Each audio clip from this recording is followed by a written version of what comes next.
30 नवंबर 2020 के बाबा के मधुर मुरली महावाक्य पॉइंट्स के द्वारा हम रिवाइज करेंगे।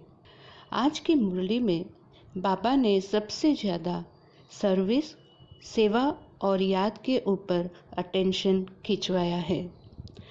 बाबा ने थोड़े फरमान भी किए हैं और बाबा ने आपस में कैसे रहना है, सर्विस में क्या धारणा होनी चाहिए, सर्विस से प्राप्ति क्या है, ये भी आज बाबा ने मुरली में समझाया है। सबसे पहली पॉइंट है सर्विस और सेवा के रिलेटेड। बाबा कहते हैं तन मन धन से सेवा करो। तन से कर्मणा करनी है, मन से मनसा की सेवा करनी है और धन से सहयोगी बनकर यज्ञ में सेवा देनी है। फिर बाबा ने कहा मनसा वाचा कर्मणा भी सेवा करनी है। मनसा में कोई भी अपवित्र ख्याल से या देह अभिमान लाकर सेवा नहीं करनी है। वाचा में हमें भाषण देना है, प्रदर्शनी में समझाना है और आज तो बाबा ने ये भी कहा कि भल आप शादी में भी जाओ पर वहाँ भी भाषण करो। कर्मणा सेवा सेंटर में या यज्ञ में हम कोई भी घर काम की सेवा कर सकते हैं, अनाज साफ करने की सेवा कर सकती है। ऐसे आज बाबा ने फिर से तन मन धन मनसा वाचा कर्मणा सेवा के तरफ अटेंशन खिंचवाया है। फिर दूसरी पॉइंट है आज सर्विस के लिए भी बाबा ने धारणा की बहुत बातें बताई है।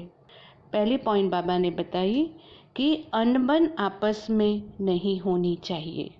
साथ साथ सेकंड पॉइंट है खिटपिट न हो। फिर बाबा ने कहा एकमत होना चाहिए, संगठन बनाकर राय करनी चाहिए, एक दो के मददगार भी बनना चाहिए, सर्विस का सबूत भी देना है।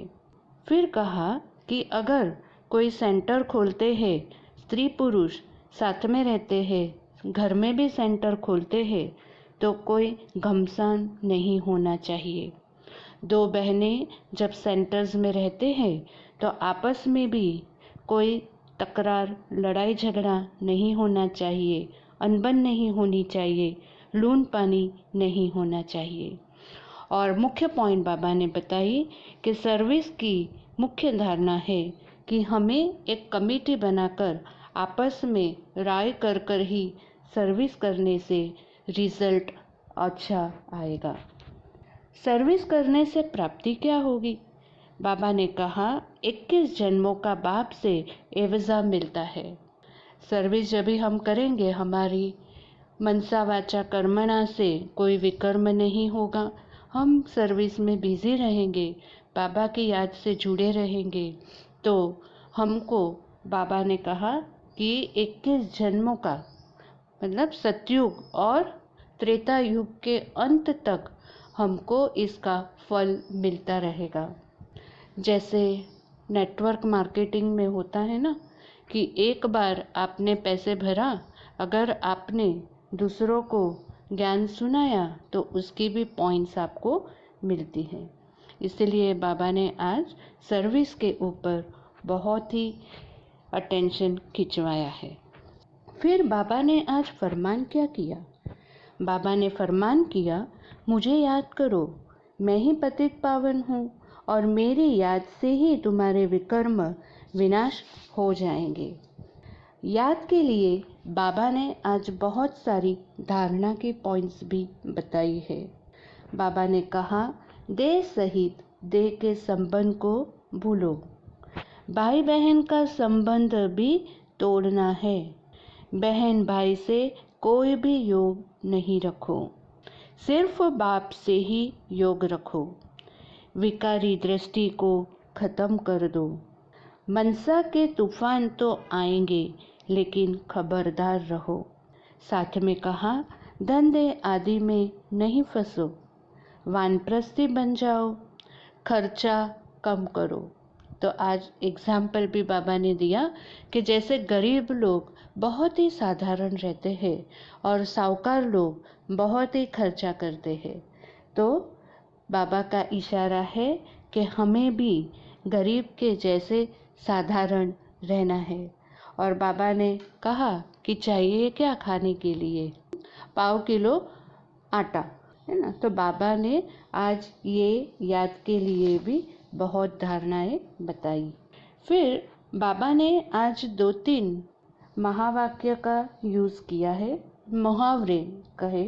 मुहावरों का भी यूज़ किया है। पहले बाबा ने कहा, हिम्मत दे बच्चे, मदद है बाप। आप जब हिम्मत रखोगे तो बाप की मदद तो मिलेगी। खास बाबा ने ये कहा कि अगर बच्चे सोचते हैं कि सेंटर खोलना है, तो सेंटर में पहले आपको हिम्मत रखकर मदद करनी है। ऐसे नहीं कि पहले बाबा मदद करे और फिर हम सोचें। फिर दूसरी बाबा ने मुहावरा यूज़ किया, विनाश काले विपरीत बुद्धि।